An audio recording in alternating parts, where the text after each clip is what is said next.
Wale waliokuwa wanasemekana wanabifu nimeona pamoja leo msibani. Hichi ndiyo kifo. Pole sana Meja kwa kulisha agano la simanzi.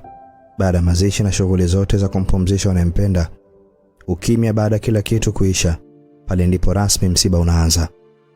Alikuwa kwenye mikono ya mama kwenda mbali na watoto wake, bali ni kurasa ya mwisho ya ushahidi kuwa hapa si makazi ya kudumu.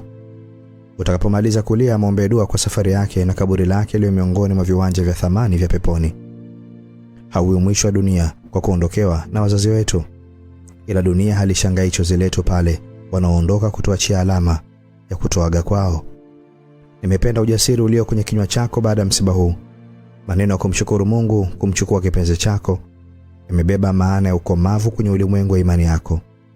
Ni njia ambayo hakuna ambaye ataeruka maishani. Kifo kitaendelea kuwa fumbo lililowashinda mpaka wanazuoni. Ni ibada ya kweli na ahadi yenye kila aina ya ukamilifu. Mungu anayeumba anachukua anavyovitengeneza mwenyewe. Maswali kuhusu kifo ni sawa na kutomuelewa mwenye dunia yake. Tumwombe mama aliyetupa zawadi kutuletea kipaji kikubwa hapa nchini. Pole mwanangu Meja.